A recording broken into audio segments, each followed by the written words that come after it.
तर आज बघूया आपण ऑक्युरन्स ऑफ कार्बन. कार्बन कुठे कुठे आणि कसा मिळतो आपल्याला. कार्बन हा शब्द सगळ्यात पहिले आलेला आहे लॅटिन लँग्वेज मध्ये, ज्याचं सुरुवातीचं नाव होतं कार्बो.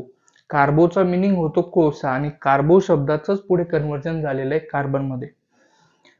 नेचरमध्ये सगळ्यात जास्त प्रमाणामध्ये जो इलेमेंट आढळतो तो आढळतो कार्बन. कार्बन हा सिंगल फॉर्म मध्ये पण आढळतो किंवा कंपाऊंड फॉर्म मध्ये, फ्री स्टेट ज्याला आपण म्हणतो, किंवा कंपाऊंड फॉर्म, दोघं फॉर्म मध्ये कार्बन नेचरमध्ये आढळतो. त्याच प्रकारे जे आपण हेरिडिटरी कॅरेक्टरिस्टिक म्हणतो, आई वडिलांकडून त्यांच्या पुढच्या पिढीकडे जे गुणधर्म पाठवले जातात, ते पाठवण्यामध्ये डीएनए आणि आरएनए हे महत्वाचा भाग पार पडतात. तर या डीएनए आणि आरएनए मध्ये सुद्धा कार्बन हा एक महत्वाचा मूलभूत घटक आहे. आता कार्बनच्या काही बेसिक कॅरेक्टरिस्टिक्स बघू आपण.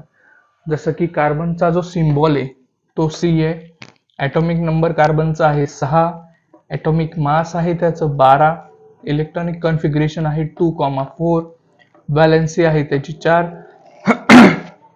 आणि कार्बन जो आहे तो आहे आपला नॉन मेटल.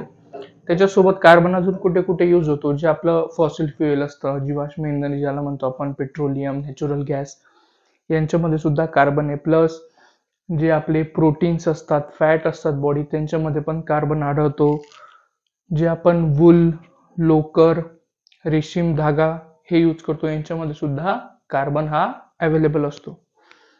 व्हिडिओतून माहिती मिळाली असेल तर सबस्क्राईब करा श्री गणेश चॅनलला आणि इंस्टाग्रामवरती वराडेकर 9 या हँडलला फॉलो करा. धन्यवाद.